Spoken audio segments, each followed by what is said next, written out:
If I remember correctly, he was down in South Florida, and Frank wanted me to meet him, and he wanted Claude to meet me, and that's where we met. I think he was down there for a speech at that time, and I think I think Claude wanted to ask, was I a Democrat? I was, but you know, he did. The thing I really liked about the senator was his complete energy, his focus, and his drive. I mean, you know, he was such a leader, and as soon as he entered a room, everyone followed.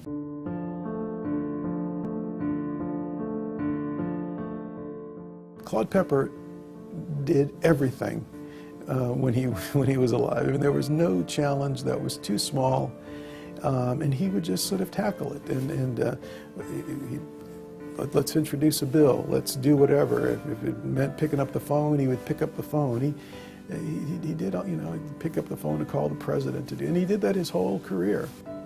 So he's gone, and so we're left with this challenge. Well, you know, what do we do to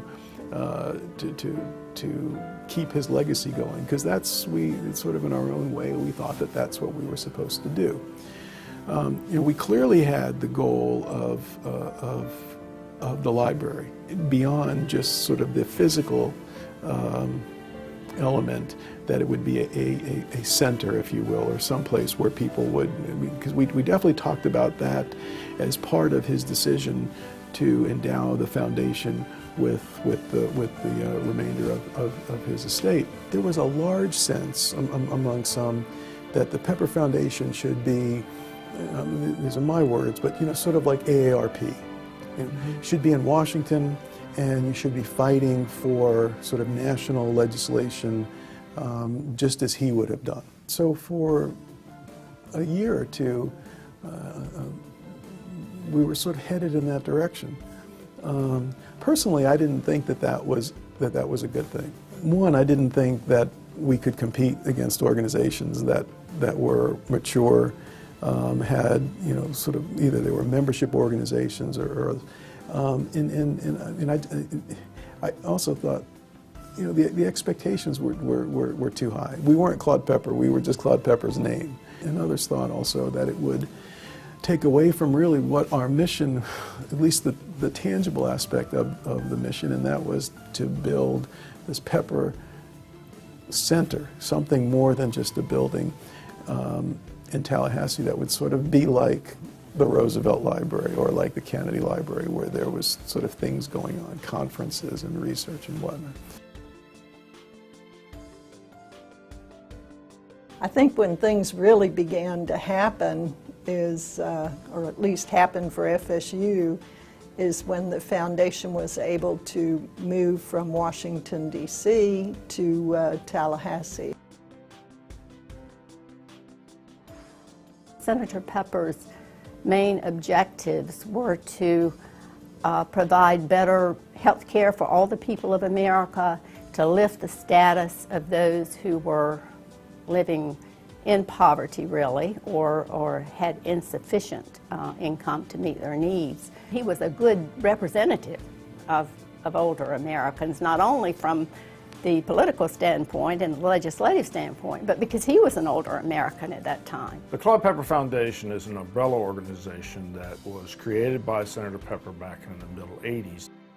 Originally designed to carry on the transfer of his papers and collection to Florida State University. And later on evolved into a much bigger operation, which now is kind of the parent, if you will, of the Claude Pepper Center and the Pepper Data Center and the Institute on Aging and other assorted projects that we have underway throughout the state.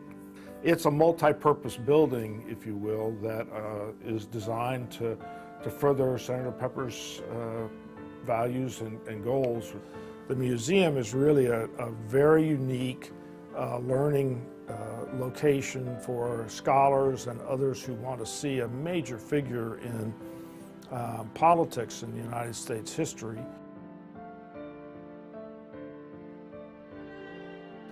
We want to look at alternatives to nursing home care as our principal objective.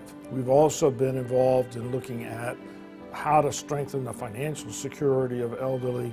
We were a key participant in funding the League of Women Voters debates, presidential debates, trying to support good government. Florida is the oldest state in the country in terms of percentage of people over 65 and 85.